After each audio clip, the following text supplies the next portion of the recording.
normally we don't talk a whole lot about news on shows with guests because, well, we want to hear from you. But I actually would love to have your input on the conversation as well. Taimou has recently signed a contract down to a Contenders team, not a two-way. And I can't remember, is Mangachu the same, or is he a two-way contract? No, he's a two-way. He's a two-way. But this is kind of Yiska, kind of like an end of an era in a lot of ways. It does feel like the end of an era. Like, people that haven't followed Overwatch for or before the Overwatch League just don't know how good this guy was once at the game, and also how exciting he was. Really, that is probably the biggest like points that people will remember of him. Just amazing aim during like the Apex era. Of course, them winning one of the first, or as pretty much the first Western team in South Korean esports as a Western team. That was a big thing. He, especially after Internet Hulk left the team, sort of became the leader there anyway. And they had a very dominant performance for a long time in North America. And I always thought that Taimou could bring it back. I mean, he's not gone yet, but I think there's a possibility that he's just going to sit out his Contenders contract, is going to play well, and then there are other games after that. So is Mineral? I want to ask you this: do you think that this is a viable? I would put Taimou in the old guard, right? I mean, Apex Season 1, like, been here for a long, long time. Do you think a player with the experience of like Taimou, do you think that Contenders could be something revitalizing to come back to Overwatch League? Or are you maybe more on, I think, Yiska's, I would say, slightly skeptical side, in the sense that this is kind of the way that he kind of bows out of the scene and finds his next thing? So, I mean, I've always liked Taimou. I've played with him on several teams in Team Fortress 2, so we have a long history. You know, he always used to bring me onto his teams. I feel like I maybe, in a sense, wouldn't even be here if I didn't get that experience to play in top teams in Team Fortress 2, and a lot of it was because he kind of vouched for me a lot of times. So obviously I'm biased. I really like Taimou, but you know, it's been a rough couple of seasons. He hasn't had a ton of playing time, and I'm always a very big proponent of people staying in control of their career, you know. And I think what he said in those social media messages that he kind of sent out was that, you know, he could sit on the bench, collect a big paycheck, but almost certainly that would be it after that, right? If you're not getting scrim time for another year, if you don't feel like you can actually make it into the starting roster, then it kind of becomes you know, you're basically sitting, collecting a paycheck, and that's it. And I feel like, you know, Taimou's always been a very competitive person. He's like he alluded to in his message, and I think he's very talented as well. And I applaud for, you know, him making this decision, saying no to the money, staying in control, trying to, you know, work his way back. And, you know, maybe taking a step back to take 2 steps forward. Whether that's going to, you know, work out or not, it remains to be seen. But I think it's a good move. You know, he's going to be on a really talented roster. Envy always puts together really stacked Contenders rosters. So, you know, I think perhaps it could be a springboard back to the top for him. But, you know, we'll see what happens. Either way, I think it's a smart move on his end. Joe, what's your take on this? I mean, you've probably watched loads, quite a bit of Envy, quite a bit of Envious back in the day. You know, back when you know, Taimou was, you know, quite a solid Mercy main back in the day. But no, this is kind of a weird phenomenon that's kind of affecting quite a few people. You know, where we're seeing Miro step back into the game, we're seeing Flower go back home to kind of take a step back to go forward with Runaway.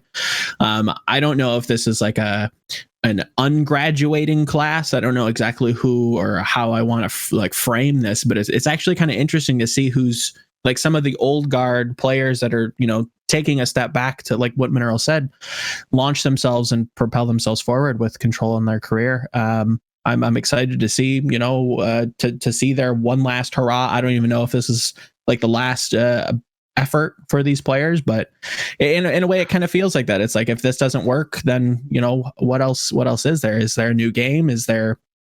Do you want to kind of last it out in Contenders? Is it something that as a player who's tasted the Overwatch League, you've been at Nirvana, do you want to settle for less, or do you want to kind of go back and try to chase that? And if it's not working, is it a futile effort at that point? I'm excited to see what this kind of ungraduating class. I like that. I think I'm gonna run with that, the ungraduating class, and see what happens with some of these players. We've got Miro, Flower, Mangachu to some degree, Taimou. We'll see whoever else kind of participates in that as well. But I'm excited to see what happens with them. I'm a little bit more optimistic because I think there is talent there. I think they have some gas left in the tank. A lot of these teams probably could use them, and these are good players. I think they're going to really prove it to themselves and to the community that they can still hang. They might not be the best in the world, maybe not their peak, but they can still perform at a pretty high level. Do you think that we see a coach Taimou in the future? We've seen a lot of players transition to a coaching role. I don't know. That's a tough one. I don't know. That would be a Mineral question. Taimou more than probably the two of us. Is he somebody who if you could see like kind of leading the charge? I'm not sure. I mean, again, in the message that he kind of sent out on his social media, he said, I just want to compete. Like that's his biggest drive. He just wants to play and compete until he's 40 in whatever game it is or whatever title it is. And like you say, I mean, Taimou has always, his biggest asset has been his aim. It's something that he's carried over to various games. I know he played Dirty Bomb before. He was being called a cheater there because of how good his aim was. So it's always been a strength of his. I think it's just about reigniting that fire and committing the time to getting better. And if he can do that, I think he can transition potentially to other aim intensive games. There's if he doesn't want to continue in Overwatch obviously, as time goes on, seemingly is becoming less about aim and more about just cooldowns and walls and things like that. So we'll see what happens. But I as far as coaching, I'm not sure. It feels like he's very competitive. I think he probably just wants to play and compete. I'm not sure whether he'd actually want to coach. I think when I talk with Harry, for instance, it's Harry's a smart guy. It seems I would think, maybe he could transition to coach. But having a conversation with him on my podcast back in the day, it was like, this is just not for me. You have to have insane patience, and I don't have that. And I see that. That's fair. Some people want to be the best, and that's the end goal. And if they can't be, then why bother? And then there's some people who are like, I'm at a point in my life where I'm okay with not being the best, but I want to help the next generation. And who's to say, in a week that might change for some of these players. In a year, 2 years, 3 years, they might still have that passion, but could shift it elsewhere. But we'll see. That's not for everybody. Teaching is.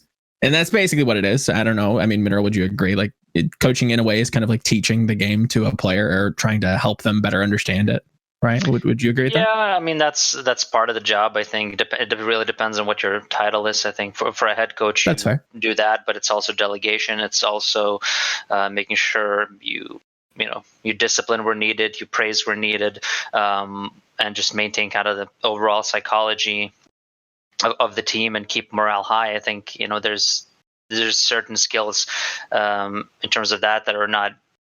I mean, you just have to develop them over time. Sure. It's really not that easy. But if you're a strategic coach, and if you have the game knowledge, if you're smart, then you can always transition to being a coach and teaching concepts of the game for sure. Interesting. Well, yeah, I think. Sorry, go ahead. Just real briefly, I think in terms of looking out for other games, certainly like the elephant in the room there is Project A. Yeah. And talking to players, especially those that didn't make it into Overwatch League, but also even players that are unlikely to play or coaches. There is a certain draw to what's that Riot recognizes and has already reciprocated with interest of their own by contacting certain people like that for closed alphas or whatever. So, it's like certainly. Can you be less vague about that statement, Yiska? Like slightly less vague. like I feel like that was already pretty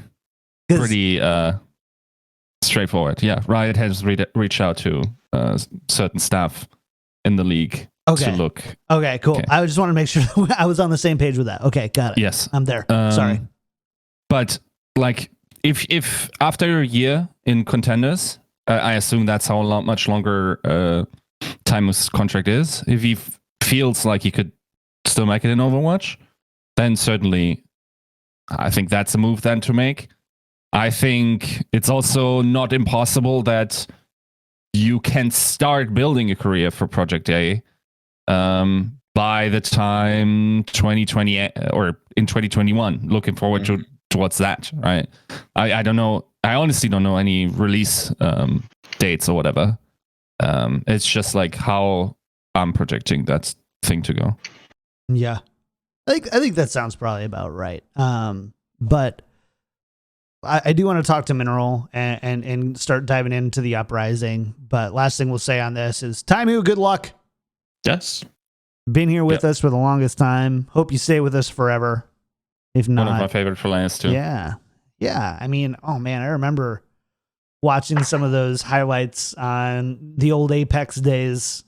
Widowmaker on Dorado, I think, is the one that always stands out to me. So, regardless of where he ends up, for how long he stays in the Overwatch scene, he'll always be a legend. And I think that's something that very few people, are going to get to say about themselves. So, GG's easily Hall of Famer. Yeah. Whenever he decides to hang it up, that's first ballot Hall of Fame inductee. I think so. Yeah, I think so too. No questions asked.